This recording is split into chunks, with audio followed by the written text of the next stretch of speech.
María Elena Galguera González. Es licenciada en Derecho por la Universidad Nacional Autónoma de México, maestra en Derecho Civil y Familiar por la Universidad Autónoma de Barcelona, maestra en Derecho Civil por el Instituto de Ciencias Jurídicas de Egresados de la FES Aragón, UNAM, y doctora en Derecho Civil por la Universidad Tepantlato. Ha ocupado cargos como el de conciliadora en la Procuraduría Federal del Consumidor, secretaria conciliadora en el Juzgado 46 de lo Civil, proyectista en la Séptima y Segunda Sala Civil, juez de primera instancia en el Juzgado 25 de lo Civil y juez de primera instancia en el Juzgado Primero de lo Civil del Tribunal Superior de Justicia de la Ciudad de México. Como docente ha impartido cátedra en importantes instituciones del país, entre las que destacan la UNAM, la Universidad Continental, la Panamericana y el Instituto de Estudios Judiciales. Es autora del libro La cuantificación del daño moral, análisis del daño moral causado al honor, a la vida privada y a la imagen personal, editado por el Instituto de Estudios Judiciales.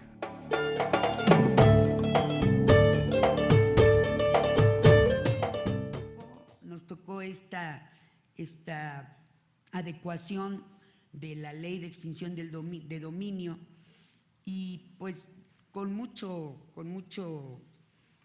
ahínco y con ganas de contribuir, como dice bien la maestra, pues a la estabilidad de nuestro país, toda vez de que los grupos de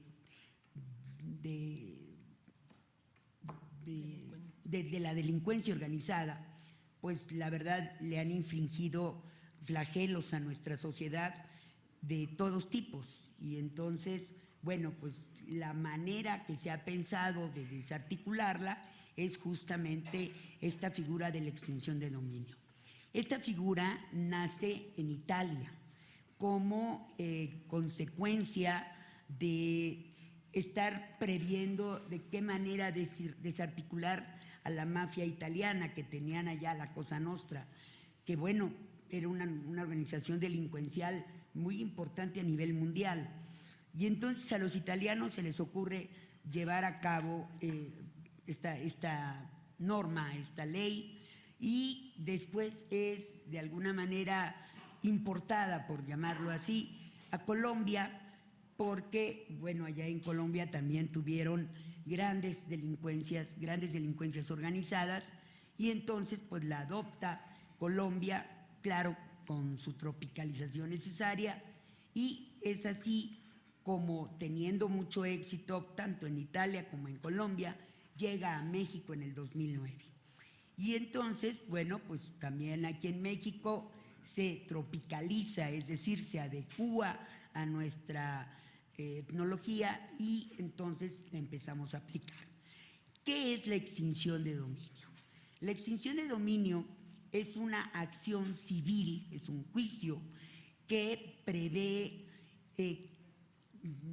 desarticular la delincuencia organizada a raíz de quitarle, de expropiar, bueno, no es expropiación, sino de sujetar, de quitarles los bienes en materia del delito que han sido comprados con el producto del delito o que se utilizan para esconder o para llevar a cabo el delito. Entonces, nuestra ley, esta ley que originalmente fue del 2009, recientemente se abrogó la ley de extinción de dominio para el Distrito Federal y se expidió la ley de extinción de dominio para la Ciudad de México. Más adelante veremos que ha habido 2 o 3 cambios más o menos importantes, pero que la esencia de la extinción de dominio sigue siendo la misma. La ley de extinción de dominio es una ley de orden público, de interés social y de observancia general. Hay esta ley para la Ciudad de México, y en algunos estados de la República también tienen su propia ley de extinción. A nivel federal también hay una ley de extinción de dominio, menos utilizada que las locales, y de las locales más utilizadas pues ha sido precisamente nuestra ciudad la que ha intentado en mayores ocasiones estos juicios de extinción. Estos juicios de extinción, les decía yo, que son de orden público, de interés social, y que vienen regulados desde la Constitución, desde el artículo 22 de la Constitución Política de los Estados Unidos Mexicanos, y de conformidad con el artículo 42, apartado B, numeral 3, de la Constitución Política de la Ciudad de México. Esta ley refiere que se deberá intentar la acción por el representante del Estado para los juicios. ¿Quién es el representante del Estado para los juicios? Pues el abogado de la ciudad, que finalmente es el procurador general de justicia de la Ciudad de México. Luego entonces el Ministerio Público es la institución a la que le toca ejercitar la acción de extinción de dominio. ¿Cómo se llaman las partes en el juicio? Bueno, pues el Ministerio Público es la parte actora, como siempre. Sin embargo, a la parte demandada, por llamarla así, no le llamamos demandada, sino parte afectada. Aquí cambia el nombre de la parte demandada, se llama afectada. Y tenemos también a otro integrante de la litis, que son las víctimas.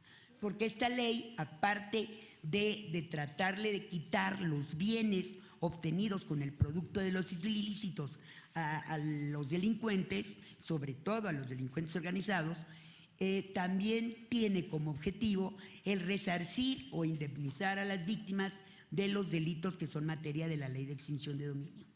Estos delitos no son todos. Estos delitos son sumamente delicados por las consecuencias que tienen en las personas que son víctimas y en nuestra sociedad. Como por ejemplo, bueno, pues el secuestro es un delito de muy alto impacto en nuestra sociedad y es uno de los delitos que forman el catálogo de extinción de dominio. Otro de los delitos es la trata de personas, que finalmente también es un delito muy importante. Y no solamente hay trata de personas respecto de las cuestiones sexuales, ¿no? También hay trata de personas tratándose de esclavitud y también hay trata de personas tratándose de órganos para hacer diferentes tipos de procedimientos quirúrgicos o médicos. Entonces, la trata de persona, el secuestro. Ahora, hay otros que tal vez sean de menor consecuencia, pero no de menor impacto, como es el robo de automóviles, que es un delito sumamente socorrido. Y si se fijan, ninguno de estos tres delitos se lleva a cabo por una sola persona.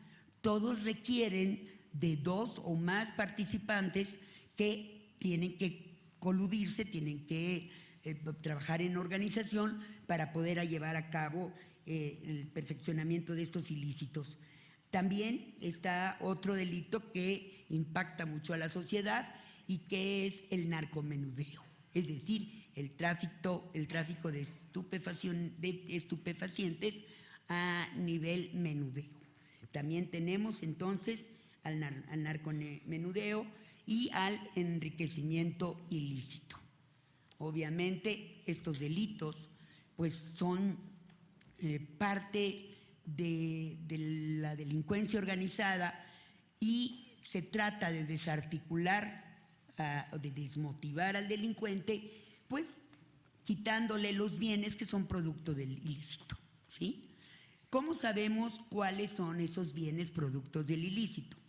Bueno, pues obviamente tenemos un hecho típico que está constituyendo cualquiera de los delitos, que son aquellos destinados a ejercitar la acción de extinción, que ya mencionamos hace un momento, y que fueron adquiridos con recursos derivados justamente de las actividades ilícitas, como el rescate cuando hay secuestro, como el producto del delito de trata de personas, como el de robo del vehículo, que finalmente también representa un alto índice de delincuencia y que es muy productiva para ellos, obviamente.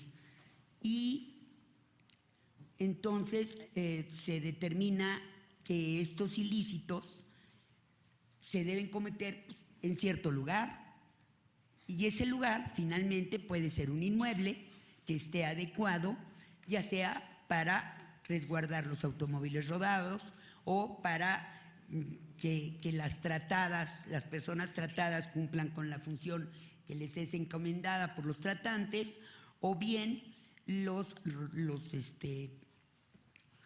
secuestros para guardar a la víctima del secuestro mientras se pide y se da la recompensa. Luego entonces, pues todos estos delitos son delitos contemplados en términos del Código Penal vigente. También puede intervenir aquellos terceros en los que no sean afectados, no sean parte afectada en el procedimiento, sin embargo, ellos también sean, de alguna manera, propietarios, tienen un derecho propio respecto de los bienes que se van a extinguir. Si esta ley que contiene la norma, sobre todo adjetiva, también tiene leyes que van a ser supletorias para efecto de su aplicación. Y pues primero, para la acción de extinción de dominio es supletorio el Código de Procedimientos Penales, la legislación penal de procedimientos penales aplicada. Y posteriormente vemos al Código de Procedimientos Civiles, que también tiene aplicación práctica, puesto que este juicio es un juicio netamente civil.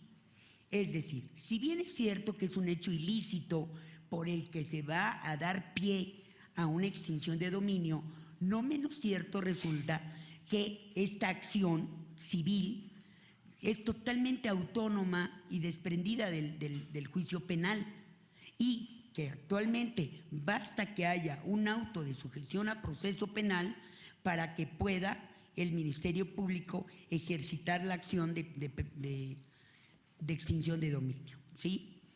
Respecto de qué bienes, pues de bienes inmuebles y de bienes muebles.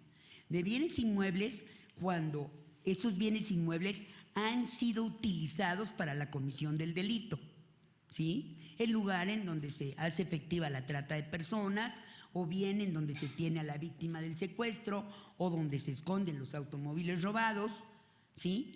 En esos inmuebles. Ahora, bienes muebles, pues son aquellos también que se destinan para cumplir con el objeto del ilícito, ¿sí? Por ejemplo, en el narcomenudeo, pues el traslado de la droga, o simple y sencillamente los lugares en donde ésta tiene que resguardarse, también será objeto, ¿sí? Si esta droga está mezclada con otras sustancias, igualmente se extinguirá las sustancias conjuntamente con la droga de que se trate, siempre y cuando sea narcomenudeo, porque para el narcotráfico tenemos la Ley de Extinción Federal, que se ocupa del tráfico de drogas a nivel federal. Y tenemos entonces que también aquellos inmuebles que han sido adquiridos con el producto de los ilícitos anteriores, es decir, los que se compran con el producto del rescate de un secuestro, ¿sí? O con el producto de la venta de los automóviles robados, o con el producto que sale de la trata de personas, es decir, con las ganancias del delincuente, se adquieren bienes muebles y bienes inmuebles. Eso es lo que se le pretende quitar al delincuente para desincentivar la actividad delincuencial. Es decir, el delincuente, igual que todo el mundo, lleva a cabo los hechos ilícitos para obtener una ganancia. ¿Qué pretende la Ley de Extinción de Dominio?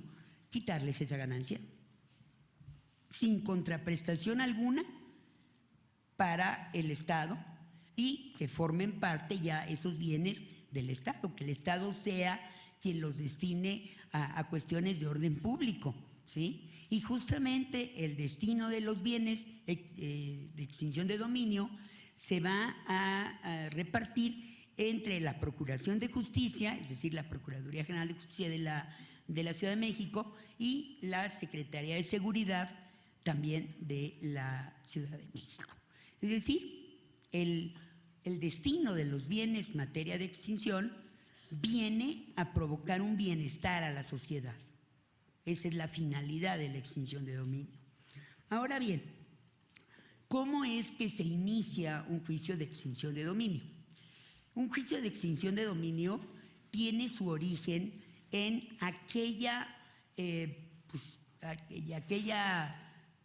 aquel conocimiento que el fiscal correspondiente, el Ministerio Público correspondiente a cualquiera de estos delitos, a la Fiscalía de Secuestros o a la Fiscalía de Trata de Personas o a la Fiscalía de Autos Robados, inicia una carpeta de investigación y de esa carpeta de investigación se advierte que hay un inmueble o que hay varios bienes muebles, que pueden ser dinero, que pueden ser automóviles, que puede ser el mismo homenaje que se utiliza, ¿sí? En el caso de un hospital, que ustedes ya saben que hubo una extinción de dominio respecto de un hospital, justamente por trata de personas, porque en ese hospital llevaban a cabo partos, nacimientos, en donde el bebé era producto de comercialización por parte de los médicos de ahí, y a la mamá simplemente le decían pues, que el producto de la concepción había nacido muerto y le entregaban unas cenizas, ¿sí? Y ya. Y entonces, bueno, pues esto propició que un hospital, el Hospital de Oriente, fuera materia de extinción y que se lograra finalmente la extinción de dominio, a favor, obviamente, de la comunidad. Y entonces, como podemos observar, el Ministerio Público de cada fiscalía, pues, encuentra que sus delitos se llevaron a cabo en determinados bienes y entonces le da conocimiento a la Fiscalía de Extinción de Dominio. Esta fiscalía toma la carpeta de investigación y tiene 90 días para integrar su propia averiguación previa, es decir, su propio expediente.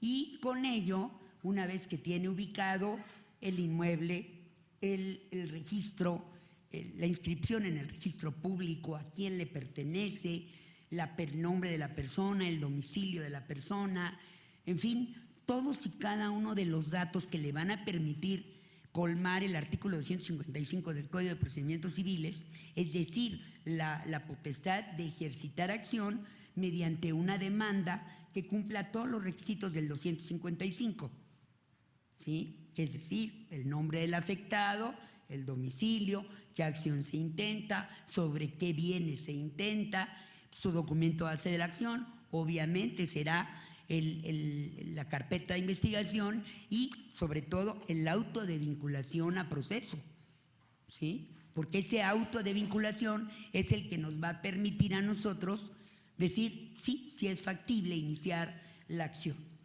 ¿sí? Ahora bien, una vez que el Ministerio Público ha reunido todos los elementos para poder ejercitar la acción, la presenta ante el Tribunal Superior de Justicia en la Oficialía de Partes Común y de acuerdo con el turno que le corresponda va a estar destinada al conocimiento de cualquiera de los 10 primeros juzgados del tribunal.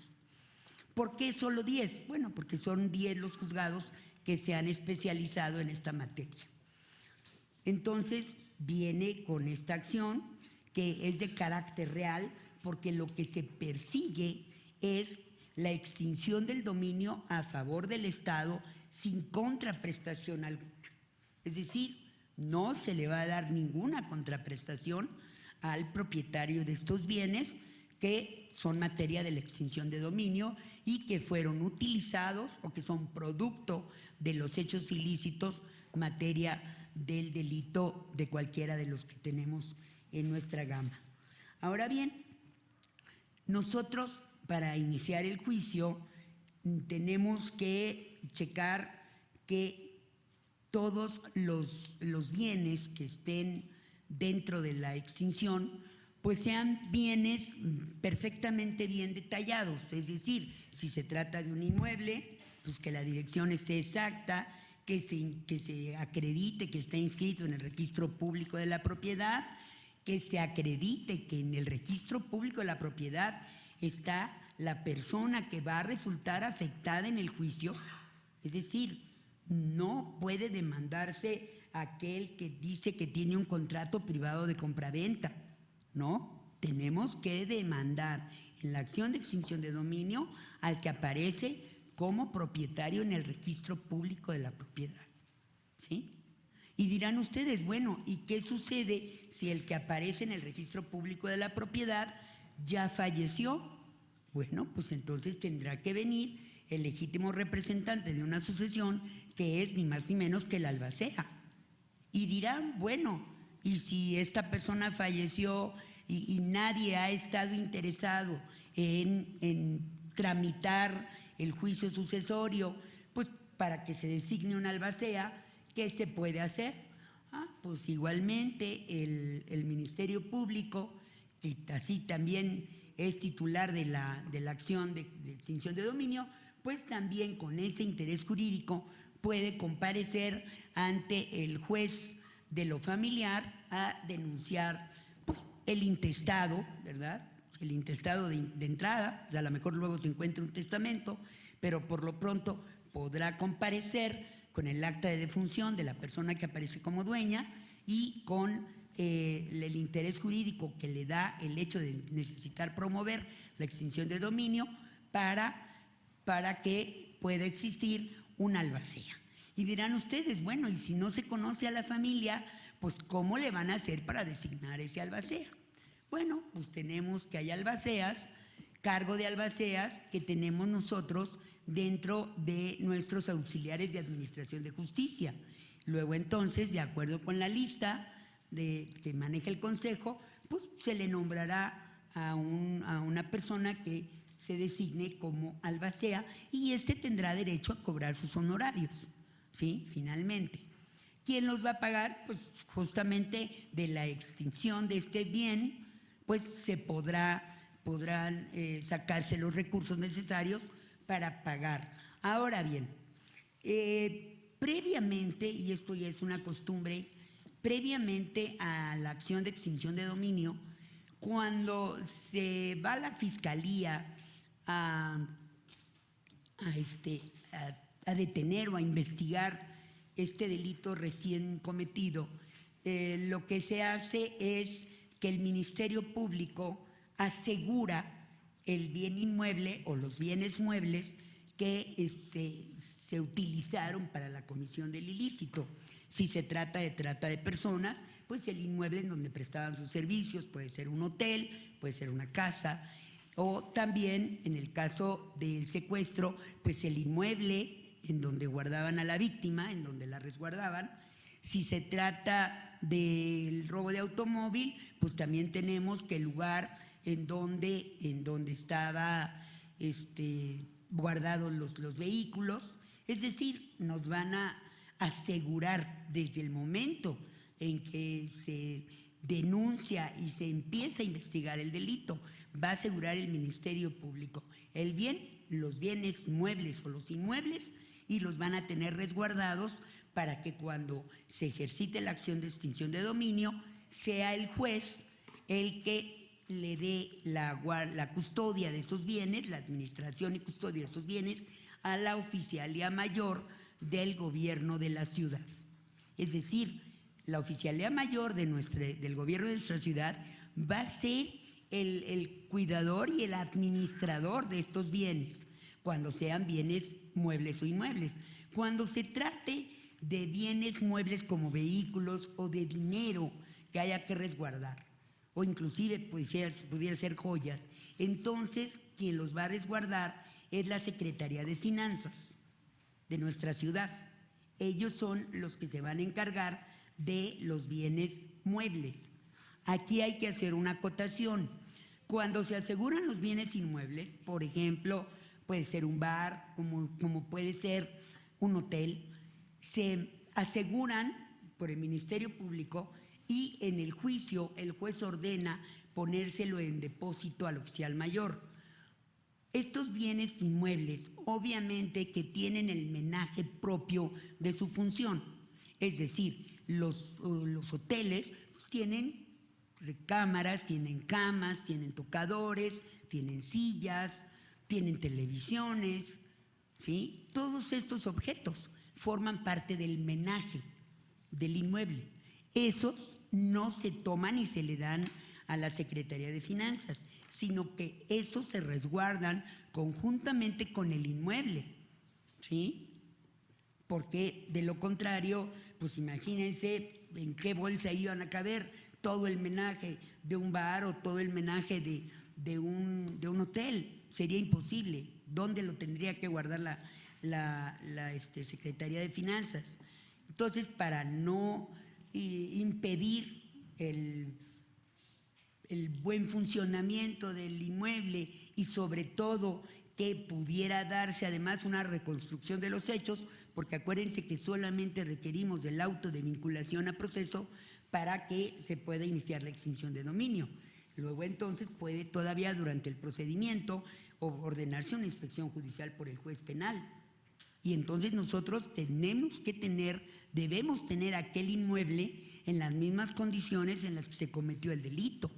Por lo tanto, el menaje de los inmuebles no se separa de él, se le da al oficial mayor en forma conjunta con el inmueble. Y el oficial mayor se encarga de administrarlo y de vigilar y resguardar el inmueble, ¿sí? Claro que a él se lo vamos a dar de acuerdo con un inventario que se levanta por el actuario del juzgado civil cuando el oficial mayor, a través de sus depositarios que designa y que previamente fueron a tomar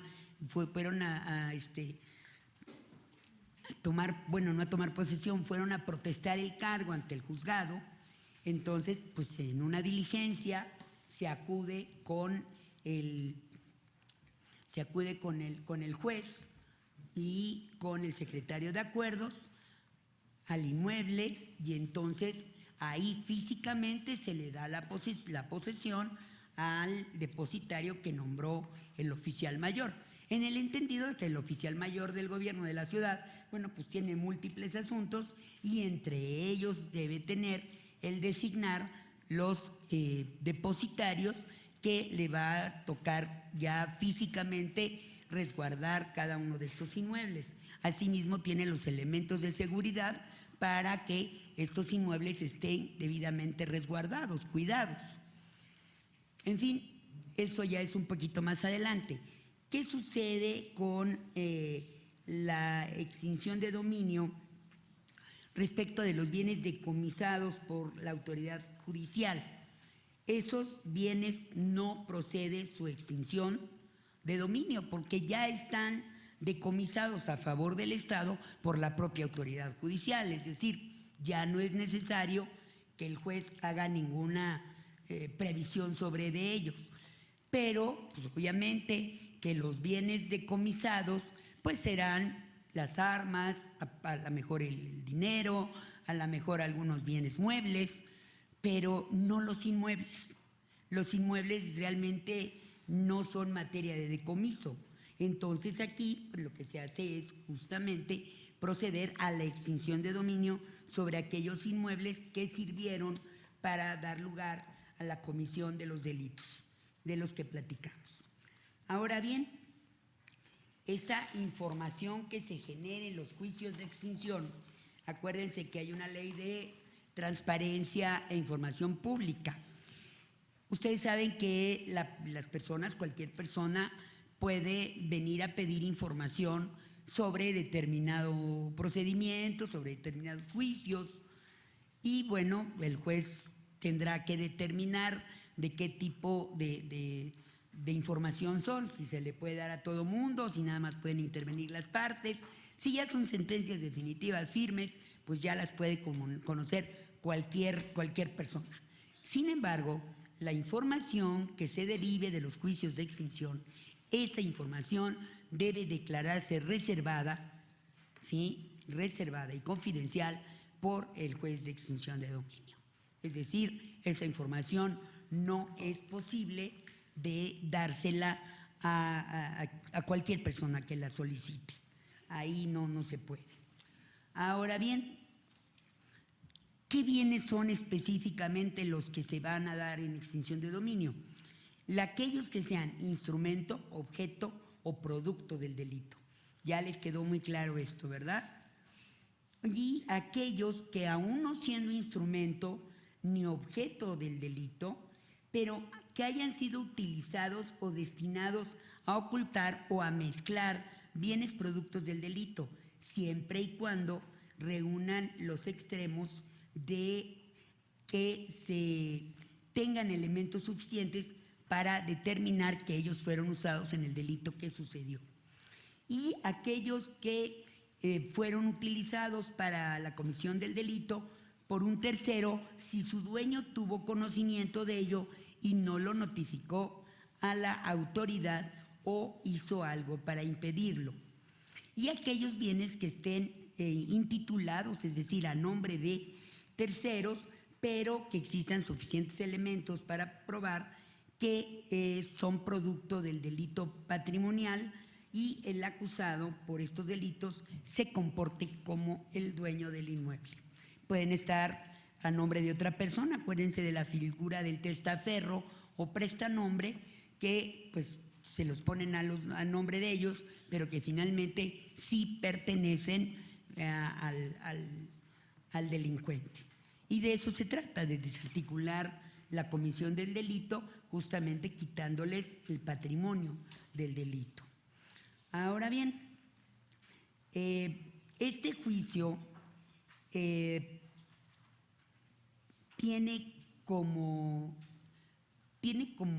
objetivo, primero, el quitarle a la delincuencia los bienes que han sido producto de ella o utilizados para ella. Y el segundo es indemnizar a las víctimas de los delitos. ¿A quiénes? Pues a las personas tratadas, ¿quiénes? A las personas secuestradas, ¿sí? Pero también a aquellos que han sufrido el robo de su automóvil. Es decir, aquellos, pues realmente en el delito de narcomenudeo, pues no es muy fácil encontrar a la víctima del delito, ¿verdad? Porque finalmente la víctima jamás va a decir, sí, yo quiero denunciar al que me vende la droga.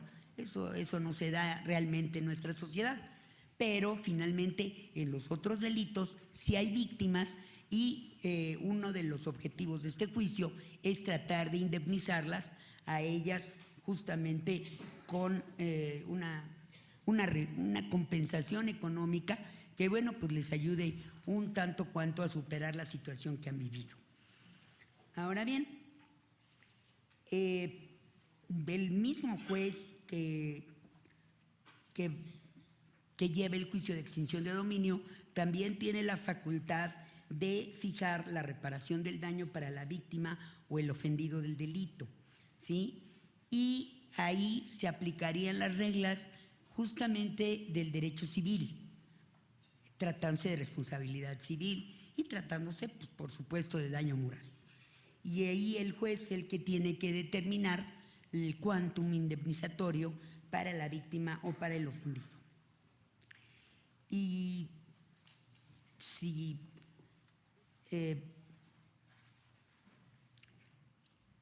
en los bienes se hayan transformado o convertido en otros bienes, sobre esto se hará la declaratoria. Es decir, aquellos bienes que transformados, por ejemplo, la droga, que la meten en, no sé, en algún otro elemento, la esconden pues dentro de los zapatos o dentro de sustancias ajenas a la droga, pero que adentro van escondidas. Entonces, estos bienes, aunque se hayan transformado, convertido en otros bienes, también se hará la declaratoria. Cuando se hayan mezclado con bienes adquiridos ilícitamente y el producto entremezclado tenga un valor estimado respetando el derecho de propiedad de terceros ajenos al proceso. No se podrá disponer de los bienes sujetos a la acción de extinción hasta que haya una sentencia ejecutoriada que haya declarado la extinción. Este artículo es muy claro en determinar que en tanto dure el juicio de extinción y no obtengamos una sentencia firme, los bienes materia de extinción no podrán ser dispuestos por el Estado. Es decir, los administrará, procurará que no sufran deterioro, ¿sí? tendrá, por ejemplo, en el caso del dinero, que meterlo en una cuenta en donde le pudiera producir algún interés, pero de ninguna manera pueden ser ya dispuestos previamente a la sentencia de extinción. ¿Sí? Algunos bienes perecederos, por su misma naturaleza, son posibles de que en vez de administrarlos se puedan vender, se puedan enajenar, porque de lo contrario se pudieran echar a perder. Por ejemplo, comida, pues, por ejemplo, no sé, ganado, que de alguna manera pues, no es posible mantenerlo con una administración pues de depositario realmente, ¿no? Porque necesitan insumos para conservarse. Luego entonces, si se trata de este tipo de bienes que necesariamente requieren de una manutención, entonces solamente estos que son de carácter perecedero pueden ser ejecutados, es decir, pueden ser vendidos por el oficial mayor con previa autorización del juez que lleva la extinción de dominio. Es decir, el juez es el que tiene la obligación de determinar qué bienes se pueden enajenar y con las condiciones que la ley exige. Entonces, ¿qué pasa si la sentencia dictada en el juicio de extinción no es favorable al gobierno de la ciudad? Es decir, que no se logre decretar la extinción de dominio a favor del Estado. Pues esos bienes se restituyen por el juez a su legítimo propietario. ¿Sí? Esos bienes se devuelven y los productos que estos hubieran dado también se le devuelven. ¿Sí? Es más, el afectado puede inclusive pedir daños y perjuicios al Estado en un incidente dentro de este mismo juicio de extinción de dominio. ¿Sí? Ahora bien, de entrada el Ministerio Público, cuando va a ejercitar la acción de extinción de dominio, de entrada le pide al juez lo que se llaman medidas cautelares. Estas medidas cautelares son precisamente para evitar que puedan sufrir menoscabo, extravío, destrucción, o que sean ocultados o mezclados, o que se realice un acto traslativo de dominio, aquellos bienes de los que existan datos o medios de prueba suficientes para vincularlos con alguno de los delitos. Y el juzgador deberá resolver en un plazo de 6 horas a partir de la recepción de la solicitud. Las medidas cautelares que puede decretar son la prohibición de enajenarlos o gravarlos. Es decir, esta prohibición de enajenarlos o gravarlos va en dos sentidos. La primera, con un apercibimiento a la parte afectada de que no puede llevar a cabo esos actos traslativos de dominio. Y la segunda, con una inscripción en el registro público de la propiedad en caso de que se trate de un inmueble, para que el registrador de ninguna manera pueda llevar a cabo alguna enajenación o gravamen que suceda después de que el juez mande asegurar el folio. La suspensión del ejercicio del dominio. Es decir, tú ya no vas a ni siquiera tener la posesión del inmueble. La suspensión del poder de disposición. Tú ya no vas a poder seguirlo rentando ni vas a poder seguirlo dando para su uso. Se retienen los bienes inmuebles, es decir, el Estado, a través de la ciudad, de la Oficialía Mayor de la ciudad, ordena la retención y por lo tanto la custodia de esos bienes a través de elementos de la seguridad pública. El embargo de bienes como dinero en depósito en el sistema financiero, títulos, valores, sus rendimientos, lo mismo que la orden de no pagarlo cuando fuera imposible su aprehensión física y de acuerdo con las medidas que resultaran pertinentes siempre y cuando el juez motive su procedencia. Todas estas medidas precautorias se deben dictar por el juez que conoce de la extinción dentro de las primeras 6 horas a que reciba el juicio de acción de extinción de dominio. O sea, esto es ya. Las extinciones de dominio generalmente le llegan al juez a las 9:15 de la mañana, porque el Ministerio Público las presenta un día antes y en la oficialía de partes, en la oficialía común, le dan el número de juzgado al que le corresponde, pero es hasta la mañana siguiente cuando el juzgado lo recibe. Por eso, a las 9 de la mañana, que se recibe la extinción de dominio por parte del juzgado, tiene 6 horas para decretar las medidas de aseguramiento, las providencias cautelares y ordenarlas de acuerdo con su naturaleza, es decir, girar el oficio al registro público de la propiedad, ordenar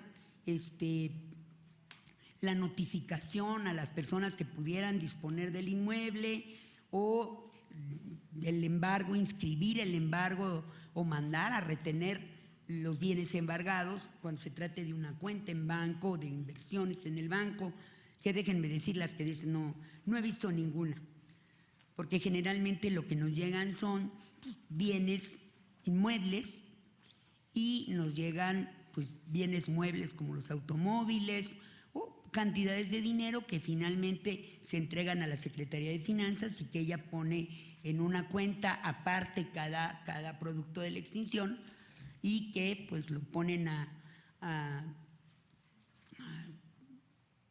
lo invierten de la mejor manera, aunque la verdad no son cantidades muy significativas. O sea, yo tuve alguno de 40,000 pesos, pero no he sabido de ninguno que fuera algo así como 1,000,000 o medio millón de pesos. No, generalmente son cantidades pues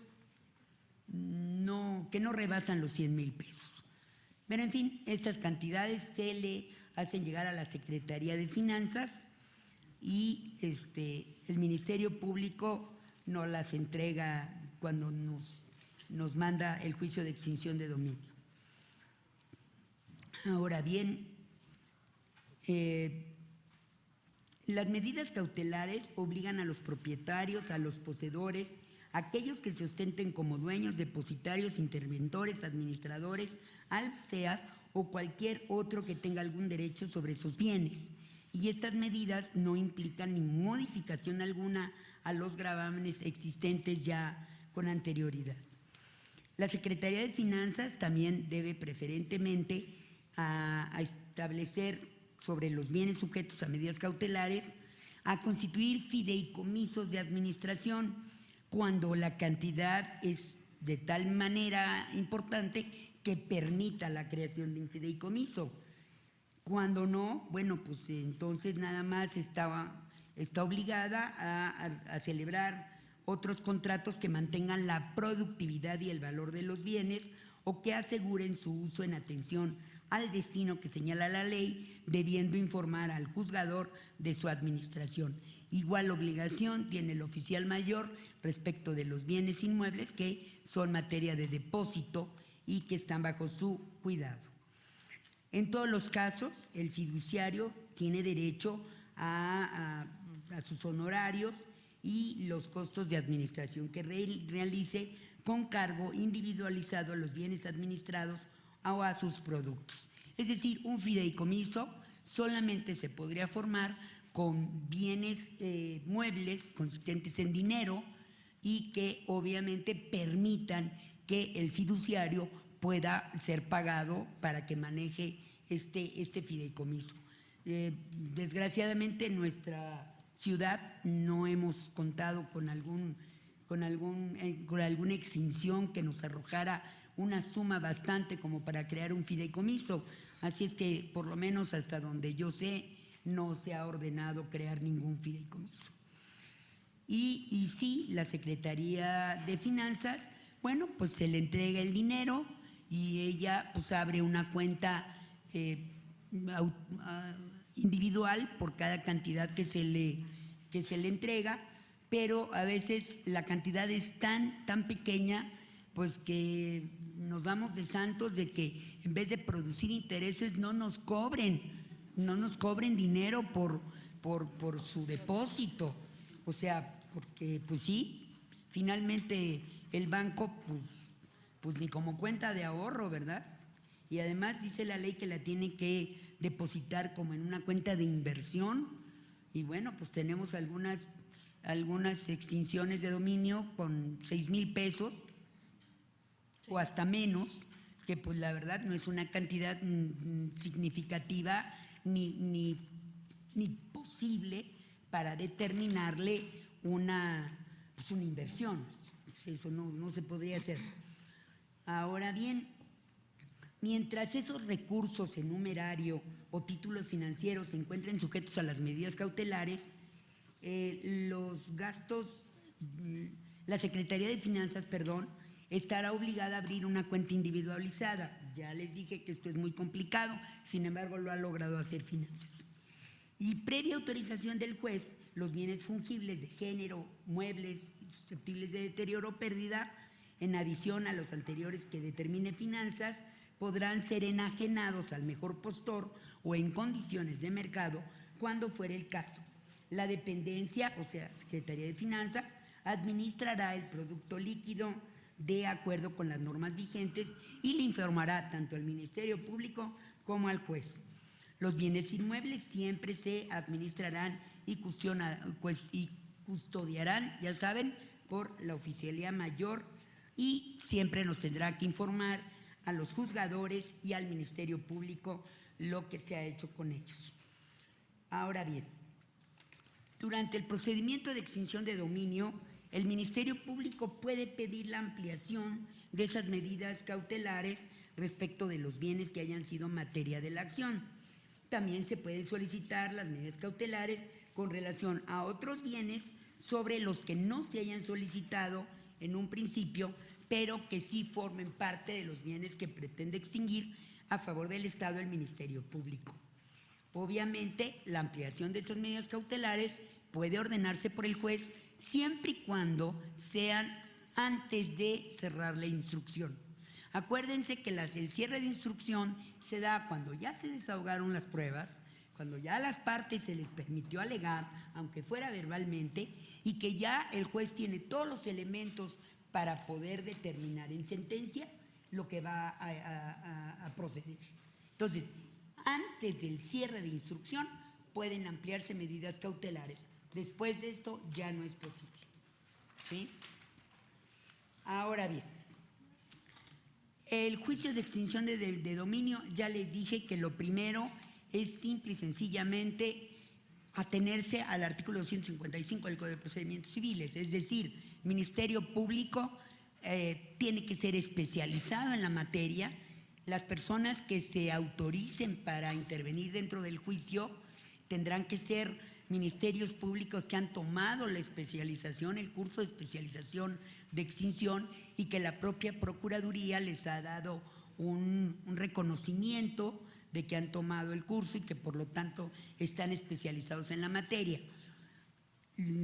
Además, tendrán que señalar con toda precisión cuáles son los objetos, bienes, muebles e inmuebles que pretenden que se extingan a su favor, delimitando y detallando cada uno de ellos. Posteriormente tendrán que venir los hechos. Los hechos de la demanda se van a considerar, pues, obviamente, las actuaciones que se hayan dado dentro de la carpeta de investigación y que son, pues, la comisión de un hecho ilícito de los previstos en nuestra ley de extinción. Esos son los hechos necesariamente. La acreditación de que efectivamente se llevó a cabo el delito y de que un juez penal ya dictó un auto de sujeción a proceso respecto de la comisión del ilícito. Esos son los requisitos de procedibilidad para que una demanda de extinción de dominio pueda ser admitida por el juez civil. También podrá prevenir la demanda y le dirá al Ministerio Público en qué pudiera robustecerse o perfeccionar su demanda, pero la verdad es que es muy poco lo que se les previene en extinción de dominio, porque, bueno, siempre son los mismos ministerios públicos, la Fiscalía, la que siempre ejercita la acción. Además de los hechos constitutivos del ilícito y como consecuencia de la extinción, tendrán que señalar desde la demanda las pruebas que han de ofrecerse para probar que efectivamente se llevó a cabo el evento típico, que efectivamente se dictó el auto de sujeción a proceso y que como consecuencia, ¿sí?, el propietario de esos bienes tenía conocimiento o participó dentro de los hechos delictivos, o bien no participando de esos hechos, tenía conocimiento y no hizo la denuncia ni hizo nada por evitarlos. En nuestra ley seguimos teniendo un problema. Y ese problema lo estamos pagando con amparos concedidos en muchísimos juicios de extinción. Nosotros siempre tenemos dentro de nuestro derecho civil un precepto que ha sido desde la antigüedad rector en las situaciones civiles, en todos los conceptos civiles, y es el principio de la buena fe. ¿Sí? Todos conocemos aquel precepto legal del Código Civil que dice: la buena fe se presume, la mala fe se prueba. Esta presunción es la presunción legal, ¿sí? Esta presunción es salvo prueba en contrario, es jure de jure, es decir, sí admite prueba en contrario, pero si no tiene prueba en contrario, la presunción de buena fe prevalece. O sea, es decir, nosotros como ciudadanos, como personas que estamos inmersas en una sociedad, siempre debemos partir de que la otra persona actúa de buena fe.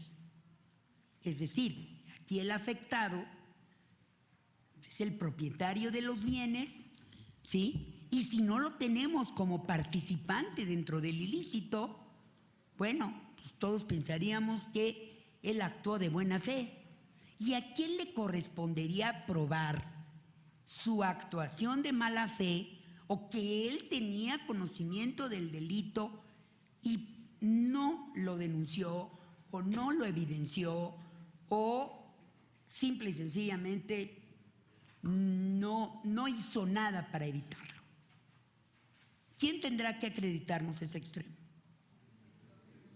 El Ministerio Público. El Ministerio Público es el que tiene la carga de la prueba respecto de que el propietario de esos bienes no hizo nada, si no participó en el hecho ilícito, el que no hizo nada por impedirlo, ¿sí? Porque no basta decir, como dice nuestra ley, que el afectado deberá probar su actuación de buena fe. Eso es complicado. Y eso nos ha costado muchísimos amparos, porque la Suprema Corte, todos los colegiados que han conocido de estos juicios de extinción, siempre nos dicen: no, a ti el Ministerio Público te tenía que haber probado plenamente la mala fe del afectado. El afectado de alguna manera tuvo conocimiento y no hizo nada para evitarlo. Si no hizo nada para evitarlo, entonces sí procederá a la extinción. Si fue parte de los hechos ilícitos del delito, también procede la extinción. Pero tu Ministerio Público prueba que ese afectado no hizo nada por impedir el delito, ¿sí? Y que finalmente, pues como sanción, tenga esa pérdida de la propiedad del bien, ¿sí? Porque de lo contrario, pues no justificas tu Estado tu actuación. Sin embargo, nuestra ley insiste